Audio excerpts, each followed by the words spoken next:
So, what is the news?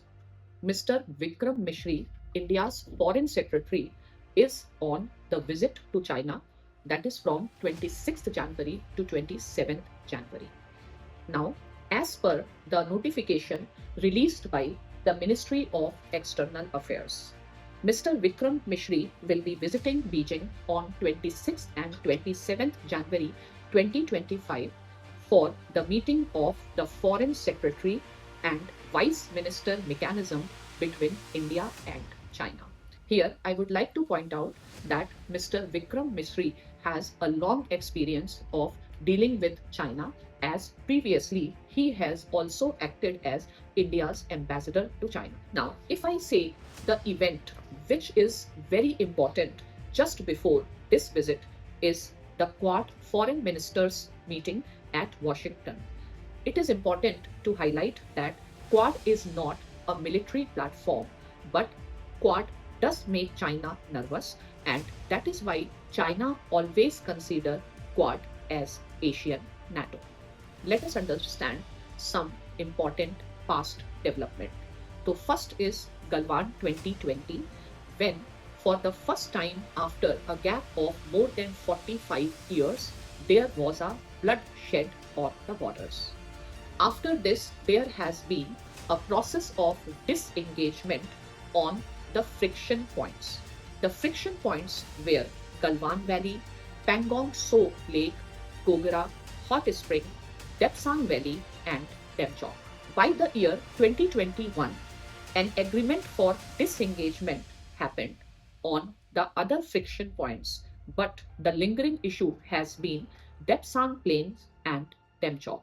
Now, what sets the tone of the recent thaw in India-China relations? 21st October 2024, when India's Foreign Secretary announced a significant breakthrough in India-China relations. That is, a new agreement on patrolling arrangements along the line of actual control. This development comes after years of tensions and diplomatic exchanges following the deadly Galwan clashes of 2022. While the official details have not been revealed, the reports in the media suggested that as a result of the agreement, following arrangements have been made. First, resumption of patrolling as it was done before 2020.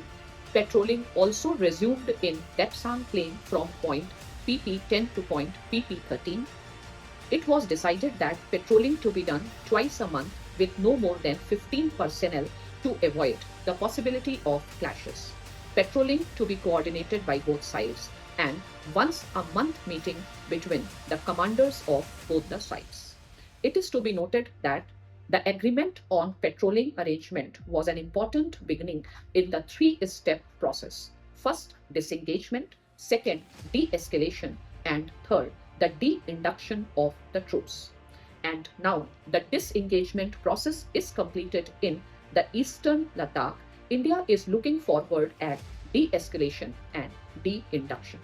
After this important announcement, the next very important event was Prime Minister Modi and Xi Jinping met on certain occasions on the sidelines of certain summits, yet it was the first bilateral meeting which continued for 50 minutes after 2019 when they met at Mamallapuram.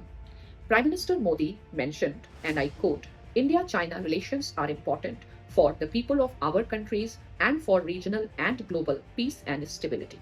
Mutual trust, mutual respect, and mutual sensitivity to guide India-China relations. According to the Ministry of Foreign Affairs, China, Mr. Xi Jinping, the President of China, pointed out that India and China are time-honored civilizations, large developing countries, and important members of Global South.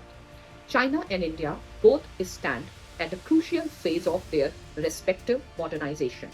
It is in the fundamental interest of the two countries and the two people to keep the trend of history and the right direction of bilateral relations.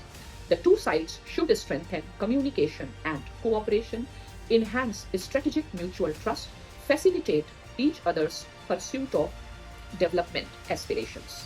The two countries must also shoulder their international responsibility and set an example in boosting the strength and unity of the developing countries. It is important to mention the President Xi Jinping's point of view, where he says that it is important for both sides to have more communication and cooperation, properly handle our differences and disagreements, and facilitate each other's pursuit of development aspirations. The next important event is the meeting of India's National Security Advisor Ajit Doval with the Chinese counterpart under the framework of the Special Representatives Mechanism.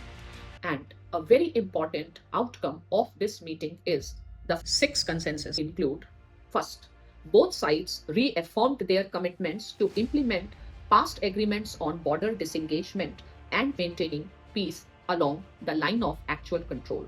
They agreed to resolve the border issue and it should not impede the overall development of bilateral relations. Second consensus, the two nations reiterated their aim to find a fair, reasonable, and mutually acceptable resolution to the boundary dispute. This will be guided by the principles outlined in 2005 Political Framework Agreement, ensuring a sustainable and long-term settlement. The third consensus involved refining border management protocols to prevent future incidents and ensure sustainable peace and tranquility. Both sides agreed to strengthen the confidence building measures, further solidify stability in border areas. As a part of fourth consensus, India and China resumed key cross-border exchanges, including Kailash Mansarovar Yatra for Indian pilgrims, cooperation on trans-border rivers, and trade through the Nathula Pass.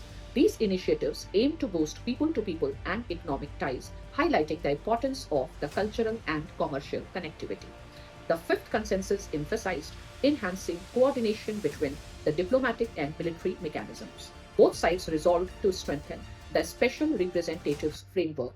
They directed the India-China working mechanism for consultation and coordination on border affairs to effectively implement the talks' outcome. Lastly, they also agreed to hold the next round of special representatives meetings in India. Mr. Ajit Doval highlighted the progress achieved over the past 5 years in resolving certain border issues, noting that the sustained and constructive engagement have paved the way for improvement in the overall relations. Now, let us understand, is it a win-win situation for India and China? What are the implications and what are the incentives? If I talk about China, China is also concerned about the uncertainty created by the Trump's election, and China wants to take the preemptive defensive actions. Now, let us also understand the possible intentions with which this thaw has taken place. The first and foremost is the possible consequences of the Trump's policies, and China wants an hedging action. Since India is a huge market, China would require India's market to maintain its decent economic growth. It is also important to understand that China is really struggling hard to maintain the rate of growth of 5% per annum. China's real estate is also facing the huge crisis. China has a problem of overcapacity. China has also realized that India is a power both at the global and the regional level, which cannot be overlooked.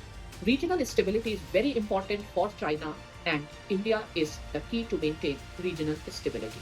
In past few years, India has played very professional diplomacy. India has strengthened its position as a major Asian power.